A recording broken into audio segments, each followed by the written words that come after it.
सीखे। अब कुछ करने की आवश्यकता है, अपनी ताकत का एहसास कराने की आवश्यकता है। कौन मौलाना हैदराबाद से बोलता है, कौन कहां से बोलता है, इसलिए बहुत चिंता मत करिए, क्योंकि बकरे की अम्मा कब तक खैर मनाएगी आप देखते रहिए। बस बहुत दिन चलेगा नहीं ये। उन सबको मालूम है कि आने वाला समय और आने वाला दिशा क्या होने जा रही है।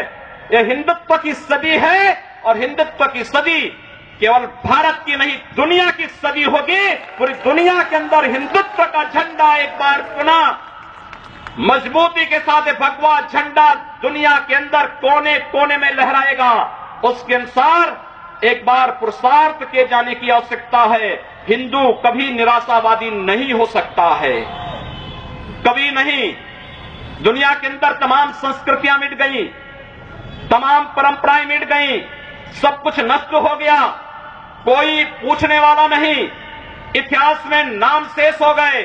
लेकिन इतनी विपत्तियों के बावजूद, हजारों हमलों को झेलने के बावजूद, तमाम षड्यंत्रों के बावजूद, अंदर और बाहर दोनों से हमलों को जूझते हुए भी अगर सनातन हिंदू धर्म मजबूती के साथ खड़ा है तो वह किसी के बल पर नहीं, इस जनता की ताकत के बल पर है। और जब तक ये आस्था सनातन हिंदू धर्म के प्रति आप सबकी बनी रहेगी, भारत माता के प्रति आपकी बनी रहेगी, दुनिया की कोई ताकत आपका बाल बांका नहीं कर पाएगा। हमें किसी ओबामा से सर्टिफिकेट की आवश्यकता नहीं। हिंदुत्व पर जो प्रहार करेगा उसको महाप्रलय को स्वयं आमंत्रित कर देगा, उस महाप्रलय की चपेट में स्वयं भी आएगा। इस बारे में किसी को कोई गलतफहमी नहीं होनी चाहिए। और इसलिए बंधुओं, आप सबका मैं आह्वान करूंगा। बहराइच में महाराज सुहेलदेव पासी के सामने लोग लड़ने के लिए आए थे, मात्र 2 लोग बचे थे, सब के सब मार डाले गए थे। और 1971 में 95,000 पाकिस्तानी कायरों को किस तरीके से मुर्गा बना करके नाक रगड़ने के लिए मजबूर कर दिया गया था भारत के बहादुर जवानों के द्वारा। और अगर इसके बाद भी आंखें नहीं खुलती हैं तो एक बार पुनः देख ले अपनी ताकत को। मैं तो यही कहूंगा, अंत में मुझे केवल यही कहना है कि बहुत महत्व मत दीजिए, ये हैदराबादियों को बहुत महत्व मत दीजिए, ये सब मौलानाओं को बहुत महत्व देने की आवश्यकता नहीं।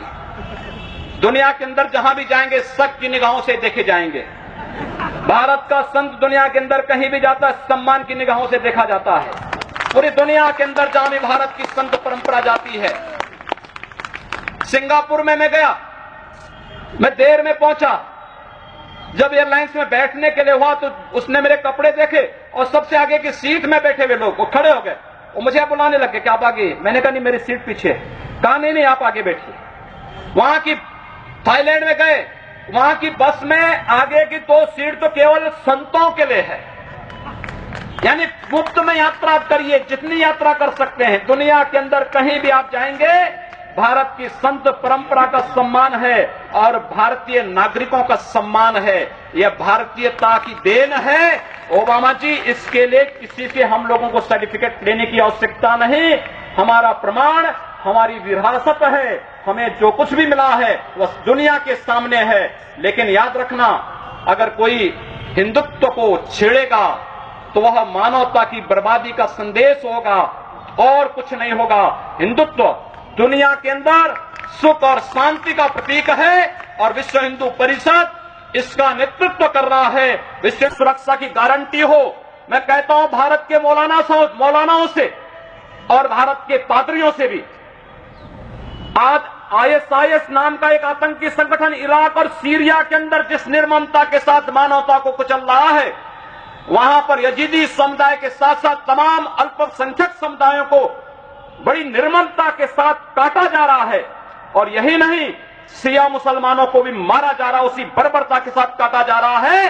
भारत के सब मौलाना मुंह बंद किए हुए हैं, क्योंकि इनको लगता है कि अगर ISIS के खिलाफ बोलेंगे तो वह एक प्रकार से इस्लाम के खिलाफ वक्तव्य होगा।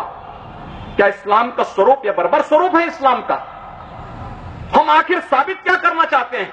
जब पाकिस्तान के अंदर वहां पर धर्मांतरण की गतिविधियों में लिप्त पादरियों की निर्मम हत्या होती है तो ओबामा कुछ नहीं बोलते, तब ब्रिटेन कुछ नहीं बोलता, तब ऑस्ट्रेलिया कुछ नहीं बोलता, तब दुनिया के अंदर वेटिकन सिटी से कोई आवाज नहीं निकलती है।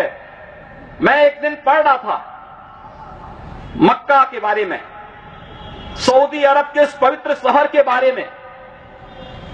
कहा जाता है कि मक्का में कोई गैर इस्लामिक नहीं जा सकता, कोई गैर मुसलमान वहां नहीं जा सकता। वेटिकन सिटी के बारे में पढ़ रहा था, वहां गैर ईसाई नहीं जा सकता। लेकिन काशी हिंदुओं की सांस्कृतिक राजधानी है, धार्मिक नगरी है, काशी के अंदर सब लोग आ सकते हैं। अब उदार कौन है? यानी हमारी काशी में सब लोग आ सकते हैं, ऊंची ऊंची मीनारें बना सकते हैं, मीनारों से चिल्ला सकते हैं, तो भी हम पर आवाज, तब भी हम पर आरोप लगते हैं। लेकिन सऊदी अरब में, मक्का मदीना में कोई दूसरा नहीं जा सकता, कोई नहीं जा सकता, कोई दूसरा गैर मुस्लिम नहीं जा सकता। वेटिकन सिटी में कोई गैर ईसाई नहीं जा सकता, लेकिन उन पर कोई आरोप नहीं लगता है, आरोप हम पर लगता है। आप उन सच्चाइयों को देखिए। अगर वेद किण्वन्तो विश्वारं